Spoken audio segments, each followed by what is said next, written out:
Muy buenas tardes, apreciados estudiantes. Dios me los bendiga grandemente, señores. Continuamos con nuestro sistema de enseñanza y aprendizaje. Y en la sección de material de apoyo, el día de hoy vamos a explicarle detalladamente a los estudiantes cómo se trabaja una demanda con referencia a los procesos de sucesión testamentaria, ya sea intestada o testamentaria.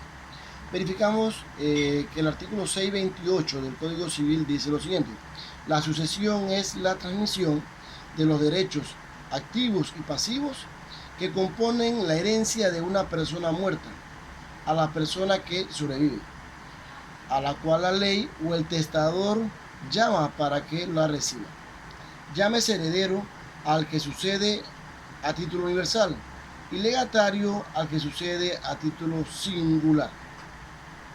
Señores, aquí hablamos del tipo de sucesión. Hay sucesiones testamentarias y sucesiones intestadas. Como les expliqué, la sucesión testada es aquella en donde el causante deja un documento que se llama testamento. La intestada es aquel en donde no se deja ningún documento escrito, pero se llama a heredar a las personas dependiendo el vínculo. El título segundo, artículo 646, habla sobre las reglas relativas a la sucesión intestada. Habla del tema del parentesco. Dice, la proximidad del parentesco se determina por el número de generaciones. Cada generación toma un grado. La serie de grados forma la línea recta y la línea colateral. Entonces aquí nos está hablando ya de quienes son llamados a heredar. Estamos hablando de línea recta y línea colateral. Estamos hablando de los herederos o los llamados a heredar de los bienes de un causante. También hablamos sobre la línea recta. La línea recta, el artículo 666 dice, a falta de hijos descendientes legítimos del difunto, la herencia, sus ascendientes con exclusión de los colaterales. Aquí se explica también, señores, que al momento de llamar a heredar, si el causante o el difunto no tiene hijos, entonces llamado a heredar los padres del difunto. Si el difunto tiene esposa, entonces llamado a heredar en partes iguales los padres y la esposa. Entonces, si el difunto tiene hijos, son llamados a heredar los hijos y la esposa del difunto, del causante. Con referencia a eso, el artículo 686 del Código Civil dice, en la línea recta descendente, el cónyuge heredará con los hijos legales del difunto, sus nietos y demás descendientes en igual proporción cada uno de los hijos. Entonces estamos hablando que la proporción es igual entre la esposa y los hijos del difunto. Con referencia a eso, nos vamos a explicar cómo vamos a probar nosotros el parentesco. Entonces, el parentesco lo probamos mediante ¿qué? Mediante un certificado, ya sea de nacimiento o de matrimonio. También tenemos que aportar al proceso el certificado de defunción. Si el llamado a heredar, vamos a ver, son 3 hermanos,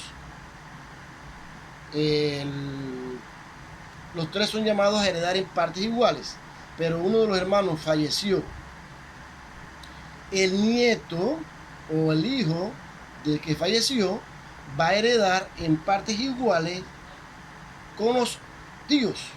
O sea, que el derecho de él a heredar no se pierde. ¿Por qué?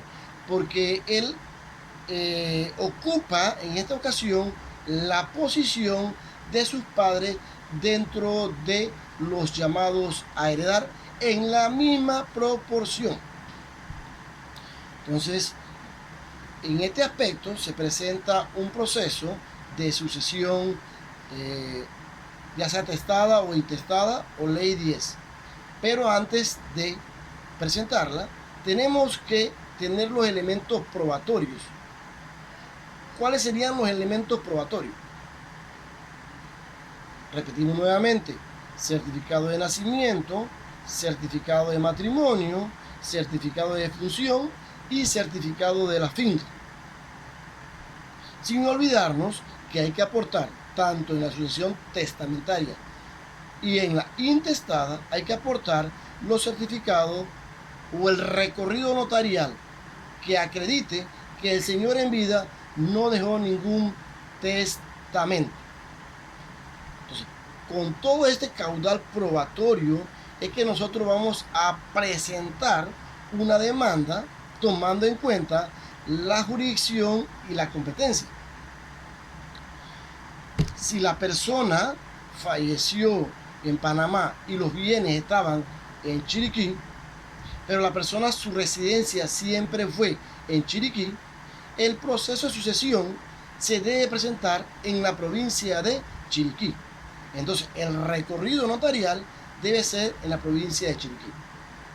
Si la persona vivió sus últimos años, vamos a poner que varios años en Panamá y falleció en Panamá, pero los bienes están en Chiriquí, se puede presentar el proceso de sucesión, se debe presentar en Panamá. O sea, estamos hablando que sería en el primer circuito, segundo circuito, dependiendo en dónde resida el ciudadano. Se presenta acá, pero el inventario de avalúo se lleva a cabo en donde están los bienes. O sea que los bienes están en Chiriquí. Entonces, en esta primera parte hemos dialogado con referencia a la jurisdicción, la competencia y los medios probatorios para, en un momento indicado, quién tiene derecho a presentar un proceso de sucesión y en dónde lo vamos a presentar. Señores, esta es la primera parte de la formulación de una demanda de sucesión testamentaria. Muchas gracias.